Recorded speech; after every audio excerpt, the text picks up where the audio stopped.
Morning students, I am Hanish Bansal, your business study teacher। ਤਾਂ students ਅੱਜ ਆਪਾਂ ਪੰਜਵਾਂ ਚੈਪਟਰ ਦਾ ਸੈਕਿੰਡ ਪਾਰਟ ਕਰ ਰਹੇ ਹਾਂ। ਪਹਿਲਾ ਪਾਰਟ ਤੁਸੀਂ ਮੇਰੀ ਪਲੇਲਿਸਟ 'ਚ ਜਾ ਕੇ ਦੇਖ ਸਕਦੇ ਹੋ। ਤਾਂ ਸੈਕਿੰਡ ਪਾਰਟ ਹੈ ਫਿਫਥ ਚੈਪਟਰ, ਜਿਸ ਚੈਪਟਰ ਦਾ ਨਾਮ ਹੈ ਅਮਰਜਿੰਗ ਮੋਡ ਆਫ ਬਿਜ਼ਨਸ। +1 ਦੀ ਕਲਾਸ ਹੈ ਇਹ। ਦੇਖੋ ਟੌਪਿਕ ਆਪਣਾ ਹੈਗਾ e business versus e commerce.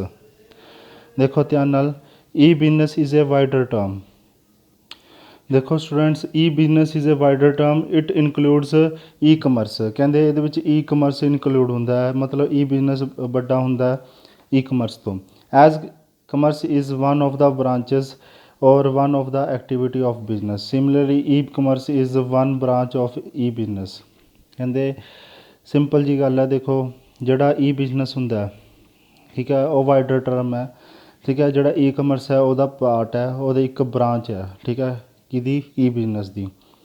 E commerce deals exclusively in distribution of goods and services, whereas e-business involve production, sale, distribution, after sale, inter-firm and intra-firm business transaction such as accounting management। Simple ਜੀ ਗੱਲ ਦੇਖੋ, ਜਿਹੜਾ ਈ business ਹੈ ਉਹ ਸਿਰਫ goods and service ਨੂੰ distribution ਕਰਨ ਲਈ ਹੀ ਕਰਦਾ, ਬਟ ਜਿਹੜਾ ਈ ਬਿਜ਼ਨਸ ਹੈ, ਈ ਕਮਰਸ ਤਾਂ ਸਿਰਫ ਡਿਸਟਰੀਬਿਊਟ ਕਰਦਾ ਵੀ goods and services the, but ਜਿਹੜਾ ਈ ਬਿਜ਼ਨਸ ਹੈ ਉਹਦੇ ਵਿੱਚ ਸਾਰਾ ਚੀਜ਼ ਆ ਜਾਂਦੀ ਹੈ। ਸੇਲ, ਡਿਸਟਰੀਬਿਊਸ਼ਨ, ਆਫਟਰ ਸੇਲ, ਇੰਟਰਫਰਮ ਸਾਰਾ ਕੁਛ ਇਹਦੇ ਅੰਦਰ ਇਨਕਲੂਡ ਹੋ ਜਾਂਦਾ। ਮਤਲਬ ਈ ਬਿਜ਼ਨਸ 'ਚ ਸਾਰੀ ਚੀਜ਼ਾਂ ਆ ਜਾਂਦੀਆਂ ਨੇ, ਬਟ ਈ ਕਮਰਸ ਦੇ ਵਿੱਚ ਸਿਰਫ ਡਿਸਟਰੀਬਿਊਸ਼ਨ ਹੁੰਦੀ ਹੈ ਗੁੱਡਸ ਅਤੇ ਸਰਵਿਸਿਜ਼ ਦੀ। ਅੱਗੇ ਆ ਜਾਂਦਾ ਟੌਪਿਕ ਆਪਣਾ ਓਪਰਚੁਨਿਟੀਜ਼ ਔਰ ਬੈਨੀਫਿਟ ਆਫ ਈ ਬਿਜ਼ਨਸ। ਆਪਣੇ ਓਪਰਚੁਨਿਟੀਜ਼ ਕੀ ਨੇ, ਬੈਨੀਫਿਟਸ ਕੀ ਨੇ ਕਿ ਈ ਬਿਜ਼ਨਸ ਦੇ। ਧਿਆਨ ਨਾਲ ਸੁਣੋ। ਕਹਿੰਦੇ e business made it possible to work round the clock and there is no geographical limit for market. ਕਹਿੰਦੇ ਜਿਹੜਾ ਈ ਬਿਜ਼ਨਸ ਹੁੰਦਾ ਨਾ, ਉਹਦੀ ਕੋਈ ਜੋਗਰਾਫੀਕਲ ਬਾਊਂਡਰੀ ਨਹੀਂ ਹੁੰਦੀ। ਜਿਵੇਂ ਆਪਾਂ ਇੱਕ ਦੁਕਾਨ ਹੈ, ਆਪਣੀ ਦੁਕਾਨ ਆਪਾਂ ਖੋਲ੍ਹ ਲੈਂਦੇ ਹਾਂ ਤਾਂ ਆਪਾਂ ਇੱਕ ਜੋਗਰਾਫੀਕਲ ਲਿਮਿਟ ਤੱਕ ਹੀ ਆਪਾਂ ਉਹਨੂੰ ਵੇਚ ਸਕਦੇ ਹਾਂ, but E business wider term ਹੁੰਦਾ ਹੈ। ਉਹ ਉੱਥੇ ਆਪਾਂ ਪੂਰੇ ਵਰਲਡ ਦੇ ਵਿੱਚ ਕਿਸੇ ਵੀ ਜਗ੍ਹਾ 'ਤੇ ਆਪਾਂ ਬਿਜ਼ਨਸ ਕਰ ਸਕਦੇ ਹਾਂ।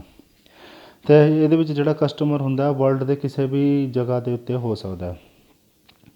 ਸਭ ਤੋਂ ਪਹਿਲਾਂ easy to form and lower investment is required. ਜਿਹੜਾ ਹੁਣ ਦੇਖੋ ਈ ਬਿਜ਼ਨਸ ਹੈ ਉਹਦੇ ਵਿੱਚ ਈਜ਼ੀ ਟੂ ਫਾਰਮ ਹੁੰਦਾ, ਬਸ ਆਪਾਂ ਨੇ ਕੀ ਕਰਨਾ ਹੁੰਦਾ, ਆਪਾਂ ਨੇ ਈ ਬਿਜ਼ਨਸ ਸਟਾਰਟ ਕਰਨਾ, ਸਾਈਟ ਬਣਾਉਣੀ ਆ, ਠੀਕ ਹੈ, ਅਤੇ ਮੋਰ ਤੋਂ ਮੋਰ ਕੰਟੈਕਟ ਬਣਾਉਣੇ ਨੇਗੇ, ਠੀਕ ਹੈ, ਅਤੇ ਇੰਟਰਨੈਟ ਟੈਕਨੋਲੋਜੀ ਚਾਹੀਦੀ ਹੈ। ਤਾਂ ਹੁਣ ਆਪਾਂ ਨੇ ਇਹ ਸਾਰੀਆਂ ਚੀਜ਼ਾਂ, ਤੁਹਾਨੂੰ ਪਤਾ ਹੈ ਕਿ ਆਪਾਂ ਵੈਬਸਾਈਟ ਬਣਾ ਸਕਦੇ ਹਾਂ, ਕੰਟੈਕਟ ਜ਼ਿਆਦਾ ਤੋਂ ਜ਼ਿਆਦਾ ਜੋੜ ਸਕਦੇ ਹਾਂ, ਇੰਟਰਨੈਟ ਚਾਹੀਦਾ ਹੈ। ਤਾਂ ਇਹਦੇ ਨਾਲ ਕੀ ਆ, ਬਿਜ਼ਨਸ ਆਪਣਾ ਆਰਾਮ ਨਾਲ ਖੁੱਲ੍ਹ ਸਕਦਾ। ਜੋ ਵੀ ਬੰਦੇ ਨੂੰ ਜੋ ਚੀਜ਼ ਚਾਹੀਦੀ ਆ ਆਪਾਂ ਆਰਾਮ ਨਾਲ ਉਹਦੇ ਕੋਲ ਪਹੁੰਚਾ ਸਕਦੇ ਹਾਂ। ਕਿਸੇ ਬੰਦੇ ਨੇ ਕੋਈ ਚੀਜ਼ ਦੇਖਣਾ ਤਾਂ ਆਪਣੀ ਸਾਈਟ 'ਤੇ ਵਿਜ਼ਿਟ ਕਰ ਸਕਦਾ ਜਾਂ ਆਪਾਂ ਨੂੰ ਫ਼ੋਨ ਕਰ ਸਕਦਾ, ਤਾਂ ਉਸ ਦੇ ਵਿੱਚ ਫਾਸਟ ਤੋਂ ਫਾਸਟ ਉਹਨਾਂ ਨੂੰ ਕੋਲ ਚੀਜ਼ ਦੀ ਡਿਲੀਵਰੀ ਕਰਾ ਸਕਦਾ। ਕਨਵੀਨੀਅੰਸ ਹੁੰਦਾ। ਕਹਿੰਦੇ ਈ ਬਿਜ਼ਨਸ ਬਹੁਤ ਜ਼ਿਆਦਾ ਕਨਵੀਨੀਅੰਟ ਹੁੰਦਾ। ਇਹਦੇ ਵਿੱਚ ਆਪਾਂ ਨੂੰ ਘਰ ਬੈਠੇ ਹੀ ਚੀਜ਼ ਪ੍ਰੋਵਾਈਡ ਹੋ ਜਾਂਦੀ ਆ। ਆਪਾਂ ਕੋਈ ਵੀ ਚੀਜ਼ ਨੂੰ ਵੇਚ ਸਕਦੇ ਹਾਂ, ਲੈ ਸਕਦੇ ਹਾਂ ਅਤੇ ਖਰੀਦ ਸਕਦੇ ਹਾਂ, ਵੇਚ ਸਕਦੇ ਹਾਂ। ਸਾਰਾ ਈ ਬਿਜ਼ਨਸ ਦੇ ਕਾਰਨ ਹੀ ਪੋਸੀਬਲ। ਆਪਾਂ ਨੂੰ ਕਿਸੇ ਜਗ੍ਹਾ 'ਤੇ ਜਾਣ ਦੀ ਲੋੜ ਨਹੀਂ ਪੈਂਦੀ, ਇਸ ਲਈ ਇਹ ਕਨਵੀਨੀਅੰਟ ਹੁੰਦਾ। ਸਮਝ ਆਈ ਸਾਰਿਆਂ ਨੂੰ? ਆ ਪਤਾ ਲੱਗ ਗਿਆ ਕਿ ਬਿਜ਼ਨਸ ਆਰਾਮ ਨਾਲ ਸਟਾਰਟ ਕਰਦੇ ਸਕਦੇ ਹਾਂ, ਆਪਾਂ ਨੂੰ ਕਨਵੀਨੀਅੰਟ ਹੁੰਦਾ, ਆਪਾਂ ਨੂੰ ਕਿਸੇ ਜਗ੍ਹਾ 'ਤੇ ਜਾਣ ਦੀ ਲੋੜ ਨਹੀਂ ਹੁੰਦੀ। ਅੱਗੇ ਆਉਂਦਾ ਸਪੀਡ। ਕਹਿੰਦੇ through e business information can be exchange and buying and selling can be done just with the click of a mouse. ਕਹਿੰਦੇ ਇਹਦੀ ਜਿਹੜੀ ਸਪੀਡ ਹੁੰਦੀ ਆ ਉਹ ਕੀ ਹੁੰਦੀ ਹੈ, ਬਾਇੰਗ ਅਤੇ ਸੈਲਿੰਗ ਕਰਨ ਦੀ ਸਿਰਫ ਇੱਕ ਮਾਊਸ ਜਿਹੜਾ ਹੁੰਦਾ ਉਹਦੇ ਕਲਿੱਕ ਕਰਨ 'ਤੇ ਹੀ ਆਪਾਂ ਚੀਜ਼ ਵੇਚ ਸਕਦੇ ਹਾਂ, ਆਪਾਂ ਚੀਜ਼ ਖਰੀਦ ਸਕਦੇ ਹਾਂ। ਜਿਵੇਂ ਆਪਾਂ ਕੋਈ ਵੀ ਜੇ ਬੈਨੀਫਿਟ ਆਪਾਂ ਹੋਰ ਉਠਾ ਸਕਦੇ ਹਾਂ, ਸੋਫਟਵੇਅਰ, ਮੂਵੀ, ਮਿਊਜ਼ਿਕ, ਬੁੱਕਸ, ਜੋ ਵੀ ਆਪਾਂ ਚੀਜ਼ ਆਪਾਂ ਨੂੰ ਚਾਹੀਦੀ ਆ ਆਪਾਂ ਆਰਾਮ ਨਾਲ ਪੈਸੇ ਮਤਲਬ ਇਲੈਕਟ੍ਰੋਨਿਕ ਫੰਡ ਟਰਾਂਸਫਰ ਵੀ ਕਰ ਸਕਦੇ ਹਾਂ। ਇਹ ਕਿਹਦੇ ਨਾਲ ਹੀ ਪੋਸੀਬਲ ਹੋ ਸਕਦਾ, ਈ ਬਿਜ਼ਨਸ ਨਾਲ।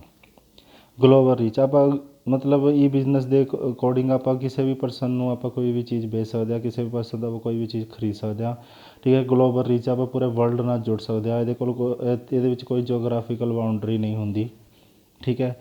ਇੱਥੇ ਆਪਾਂ ਆਪਣੇ ਕੋਲ ਵਾਈਡਰ ਚੋਆਇਸ ਹੁੰਦੀ ਆ। ਆਪਣੇ ਕੋਲ ਮਤਲਬ ਇੱਕ ਦੁਕਾਨ 'ਤੇ ਜੇਕਰ ਫਿਜ਼ੀਕਲੀ ਦੁਕਾਨ 'ਤੇ ਜਾਂਦੇ ਹਾਂ ਤਾਂ ਆਪਾਂ ਕੋਲ ਜਿੰਨੀ ਦੁਕਾਨ 'ਤੇ ਚੀਜ਼ ਰੱਖੀ ਹੋਊਗੀ ਆਪਾਂ ਕੋਲ ਚੋਆਇਸ ਓਨੀ ਹੋਊਗੀ, ਪਰ ਈ ਬਿਜ਼ਨਸ 'ਚ ਆਪਣੇ ਕੋਲ ਮੈਕਸੀਮਮ ਟੂ ਮੈਕਸੀਮਮ ਚੋਆਇਸ ਹੁੰਦੀ ਆ, ਆਪਾਂ ਕਿਹੜੀ ਮਰਜ਼ੀ ਚੀਜ਼ ਚੂਜ਼ ਕਰ ਸਕਦੇ ਹਾਂ। ਕੋਸਟ ਸੇਵਿੰਗ ਹੁੰਦਾ। ਕੋਸਟ ਸੇਵਿੰਗ ਕਿਵੇਂ ਹੁੰਦਾ, ਕਹਿੰਦੇ trading through e business is more economical as compare to other trading because e commerce The businessman is not required to own showroom for display of their goods. No middleman is required. There is direct sale are generally manufacturers set up the website for direct sale to customer. Cost involved in advertisement is saved. Cost involved in carrying the product and display purpose is also saved. Simple ਹੈ, cost saving ਹੁੰਦੀ ਆ, ਆਪਾਂ ਨੂੰ ਕੋਈ ਦੁਕਾਨ ਨਹੀਂ ਖੋਲ੍ਹਣੀ ਪੈਂਦੀ, ਆਪਾਂ ਨੂੰ ਦੁਕਾਨ 'ਤੇ ਕੋਈ ਸ਼ੋਰੂਮ ਨਹੀਂ ਵਗੈਰਾ ਨਹੀਂ ਖੋਲ੍ਹਣਾ ਪੈਂਦਾ। ਗੁੱਡਸ ਆਪਾਂ ਨੂੰ ਫਿਜ਼ੀਕਲੀ ਮੰਗਵਾਉਣ ਦੀ ਲੋੜ ਨਹੀਂ ਪੈਂਦੀ, ਇੰਨੀ ਜ਼ਿਆਦਾ ਸ਼ੋਰੂਮ ਦੇ ਵਿੱਚ ਖਰਚਾ ਨਹੀਂ ਕਰਨਾ ਪੈਂਦਾ। ਮਿਡਲਮੈਨ ਇਹਦੇ ਵਿੱਚ ਖਤਮ ਹੋ ਜਾਂਦੇ ਨੇ, ਆਪਾਂ ਡਾਇਰੈਕਟ ਕਸਟਮਰ ਨੂੰ ਚੀਜ਼ ਆਪਾਂ ਡਾਇਰੈਕਟ ਵੇਚ ਸਕਦੇ ਹਾਂ। ਠੀਕ ਹੈ, ਤਾਂ ਇਹਦੇ ਵਿੱਚ ਬਹੁਤ ਸਾਰੀ ਕੋਸਟ ਆਪਣੀ ਸੇਵ ਹੋ ਜਾਂਦੀ ਹੈ। ਤਾਂ ਇਸ ਲਈ ਇਹ ਪੁਆਇੰਟ ਇਹ ਬਿਜ਼ਨਸ ਦਾ ਕੋਸਟ ਸੇਵਿੰਗ ਵਾਲਾ ਪੁਆਇੰਟ ਆ ਜਾਂਦਾ। ਮੂਵਮੈਂਟ ਟੂਵਰਡਸ ਏ ਪੇਪਰਲੈਸ ਸੁਸਾਇਟੀ। ਹੁਣ ਤੁਹਾਨੂੰ ਪਤਾ ਹੈ ਇਹਦੇ ਵਿੱਚ ਪੇਪਰਲੈਸ ਸੁਸਾਇਟੀ ਹੁੰਦੀ ਆ ਕਿਵੇਂ। Use of internet are reduce to depend on the paper work and red tape. Many company have started electronic forms instead of paper form. In electronic form the information can be given online through internet can be processed much faster. Nowadays people can file even income tax online, apply your passport online। ਇਹਦਾ ਕਹਿਣ ਦਾ ਮਤਲਬ ਦੇਖੋ, ਸਾਰੀ ਚੀਜ਼ਾਂ ਹੁਣ ਈ business ਕਾਰਨ ਆਪਾਂ ਨੂੰ ਸਾਰਾ ਕੁਛ ਪੇਪਰਲੈਸ ਹੋ ਗਈ ਹੈ। ਆਪਾਂ ਨੂੰ ਔਨਲਾਈਨ ਹੀ ਆਪਾਂ ਸਾਰੇ ਕੰਮ ਕਰ ਲੈਣੇ। ਅੱਜ ਕੱਲ੍ਹ ਤਾਂ ਇਨਕਮ ਟੈਕਸ ਫਾਈਲ ਕਰਨਾ, ਪਾਸਪੋਰਟ ਅਪਲਾਈ ਕਰਨਾ, ਇਹ ਵੀ ਸਾਰਾ ਕੁਛ ਪੇਪਰਲੈਸ ਹੋ ਗਿਆ ਹੈ, ਆਪਾਂ ਨੂੰ ਔਨਲਾਈਨ ਹੀ ਕਰ ਸਕਦੇ ਹਾਂ। ਇਸ ਲਈ ਆਪਣੇ ਇਹਦੇ ਵਿੱਚ ਪੇਜਾਂ ਦੀ ਬੱਚਤ ਵੀ ਹੁੰਦੀ ਹੈ। ਇਹਦੇ ਵਿੱਚ ਇਹ ਫਾਇਦਾ ਆਪਾਂ ਨੂੰ ਈ ਬਿਜ਼ਨਸ ਦੇ ਵਿੱਚ ਮਿਲ ਜਾਂਦਾ। ਆਈ ਹੋਪ ਸਾਰਿਆਂ ਨੂੰ ਸਮਝ ਆਇਆ ਹੋਊਗਾ। ਅੱਗੇ ਦੇਖਦੇ ਆਪਾਂ ਈ ਬਿਜ਼ਨਸ ਅਤੇ ਟਰਡੀਸ਼ਨਲ ਬਿਜ਼ਨਸ। ਪੁਰਾਣੇ ਬਿਜ਼ਨਸ ਜਿਹੜੇ ਹੁੰਦੇ ਸੀਗੇ ਅਤੇ ਟਰਡੀਸ਼ਨਲ ਬਿਜ਼ਨਸ 'ਚ ਕੀ ਫ਼ਰਕ ਆ। ਇਹਦੇ ਜਿਹੜੇ ਈ ਬਿਜ਼ਨਸ ਸੀਗੇ ਉਹ ਈਜ਼ੀ ਟੂ ਫਾਰਮ ਹੁੰਦੇ ਸੀਗੇ, ਮਤਲਬ ਈ ਬਿਜ਼ਨਸ ਈਜ਼ੀ ਟੂ ਫਾਰਮ ਹੋ ਜਾਂਦੇ ਨੇ, ਪਰ ਇਹ 'ਚ ਡਿਫੀਕਲਟ ਹੈ। ਮਤਲਬ ਬਹੁਤ ਜ਼ਿਆਦਾ ਆਪਾਂ ਨੂੰ ਜ਼ਮੀਨ ਫਿਰ ਸ਼ੋਰੂਮ ਬਣਾਉਣਾ, ਇਹ 'ਚ ਪਰਸਨਲ ਟੱਚ ਨਹੀਂ ਹੁੰਦਾ, ਇਹ 'ਚ ਪਰਸਨਲ ਟੱਚ ਹੁੰਦਾ ਇਹਦੇ 'ਚ।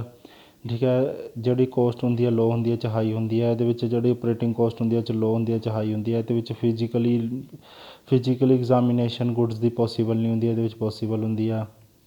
ਠੀਕ ਹੈ, ਇਹਦੇ ਵਿੱਚ ਆਪਾਂ ਇੰਟਰਨੈਟ ਦੇ ਮਾਧਿਅਮ ਰਾਹੀਂ ਆਪਣਾ ਬਿਜ਼ਨਸ ਕਿੰਨਾ ਮਰਜ਼ੀ ਐਕਸਪੈਂਡ ਕਰ ਸਕਦੇ ਹਾਂ। ਇਹਦੇ ਵਿੱਚ ਕੁਛ ਲੀਗਲ ਫੋਰਮੈਲਿਟੀਆਂ ਫੋਲੋ ਕਰਨੀਆਂ ਪੈਂਦੀਆਂ, ਆਪਾਂ ਬਿਜ਼ਨਸ ਪੂਰਾ ਨਹੀਂ ਫੈਲਾ ਸਕਦੇ। ਇਹਦੇ ਵਿੱਚ ਹਿਊਮਨ ਰਿਸੋਰਸ ਰਿਕੁਆਇਰਡ ਹੁੰਦਾ, ਮਤਲਬ ਕੁਆਲੀਫਾਈਡ ਟੈਕਨੀਕਲੀ IT ਪ੍ਰੋਫੈਸ਼ਨਲ ਆਪਾਂ ਇਹਦੇ ਵਿੱਚ ਲਿਆ ਸਕਦੇ ਹਾਂ, ਪਰ ਇਹ 'ਚ ਸੈਮੀ ਸਕਿਲਡ ਹੁੰਦੇ ਨੇ, ਇੰਨੀ ਜ਼ਿਆਦਾ ਪਰਸਨ ਸੈਮੀ ਸਕਿਲਡ ਨਹੀਂ ਹੁੰਦੇ ਹੈਗੇ। ਰਿਸਕ ਇਨਵੋਲਵਡ ਇਹਦੇ ਵਿੱਚ high risk as there is no direct contact between. ਇਹ 'ਚ ਹਾਈ ਰਿਸਕ ਹੁੰਦਾ, ਇਹ 'ਚ ਲੈਸ ਰਿਸਕ ਹੁੰਦਾ ਕਿਉਂਕਿ ਆਪਾਂ ਡਾਇਰੈਕਟ ਇੰਟਰੈਕਸ਼ਨ ਕਰਦੇ ਹਾਂ ਉਹਦੇ ਬੰਦੇ ਨਾਲ। ਡਿਸਟਰੀਬਿਊਸ਼ਨ ਚੈਨਲ ਇਹ 'ਚ ਹੁੰਦਾ ਨਹੀਂ, ਇਹਦੇ ਵਿੱਚ ਹੋਲਸੇਲਰ ਰਿਟੇਲਰ ਸਾਰੇ ਹੁੰਦੇ ਨੇ। ਠੀਕ ਹੈ, ਇੱਥੇ ਲੈਂਥ ਆਫ ਬਿਜ਼ਨਸ ਇਹ 'ਚ ਸ਼ੋਰਟਰ ਹੁੰਦੀ ਹੈ, 'ਚ ਲੋਂਗਰ ਹੁੰਦੀ ਹੈ ਲੈਂਥ। ਸਿੰਪਲ ਪੁਆਇੰਟ ਨੇਗੇ, ਕਲੀਅਰ ਹੋ ਗਿਆ ਹੋਊਗਾ ਸਾਰਿਆਂ ਨੂੰ। ਅਤੇ ਅੱਜ ਦਾ ਟੋਪਿਕ ਆਪਣਾ ਇੰਨਾ ਹੀ ਆ। ਦੇਖੋ ਸਟੂਡੈਂਟਸ, ਇੱਕ ਹੋਰ ਤੁਹਾਡਾ ਜਿਹੜਾ BPO ਵਾਲਾ ਟੋਪਿਕ ਹੈ, ਇਸ ਤੋਂ ਅਗਲਾ ਟੋਪਿਕ ਠੀਕ ਹੈ ਬਿਜ਼ਨਸ ਪ੍ਰੋਸੈਸ ਆਊਟਸੋਰਸਿੰਗ, ਇਹ ਵਾਲਾ ਟੋਪਿਕ ਤੁਹਾਡਾ ਸਿਲੇਬਸ ਦੇ ਵਿੱਚ CBSE ਨੇ ਡਿਲੀਟ ਕਰ ਦਿੱਤਾ ਗਿਆ ਹੈ। ਠੀਕ ਹੈ, ਅਤੇ 2020-21 ਦੇ ਵਿੱਚ ਜਿਹੜੇ ਸਟੂਡੈਂਟਸ ਪੜ੍ਹ ਰਹੇ ਨੇਗੇ ਉਹਨਾਂ ਲਈ ਇਹ ਸਿਲੇਬਸ ਡਿਲੀਟ ਕਰ ਦਿੱਤਾ ਗਿਆ ਹੈ। ਠੀਕ ਹੈ, ਅਤੇ ਬਾਕੀ ਇੱਕ KPO ਵਾਲਾ ਟੋਪਿਕ ਹੈ, ਠੀਕ ਹੈ, ਉਹ ਵਾਲਾ ਆਪਾਂ ਕਰਾਂਗੇ। ਅਤੇ ਆਪਣਾ ਚੈਪਟਰ ਦਾ ਲਾਸਟ ਟੋਪਿਕ KPO ਬਚਦਾ, ਉਹਨੂੰ ਆਪਾਂ ਅਗਲੀ ਨੈਕਸਟ ਵੀਡੀਓ ਦੇ ਵਿੱਚ ਕਰਾਂਗੇ। ਆਈ ਹੋਪ ਜਿੰਨਾ ਮੈਂ ਅੱਜ ਸਮਝਾਇਆ ਉਹ ਤੁਹਾਨੂੰ ਕਲੀਅਰ ਹੋਇਆ ਹੋਊਗਾ। ਅੱਜ ਆਪਾਂ ਈ ਬਿਜ਼ਨਸ ਅਤੇ ਈ ਕਮਰਸ ਦੇ ਵਿੱਚ ਡਿਫਰੈਂਸ ਪੜ੍ਹਿਆ, ਇਹ ਬਹੁਤ ਮੋਸਟ ਇੰਪੋਰਟੈਂਟ ਹੈ, ਪੇਪਰ 'ਚ ਆ ਸਕਦਾ। ਅਤੇ ਬੈਨੀਫਿਟ ਪੜ੍ਹੇ ਆਪਾਂ ਨੇ ਈ ਬਿਜ਼ਨਸ ਦੇ। ਅਤੇ ਆਪਣਾ ਖਿਆਲ ਰੱਖੋ, ਸੁਰੱਖਿਅਤ ਰਹੋ। ਜੈ ਹਿੰਦ।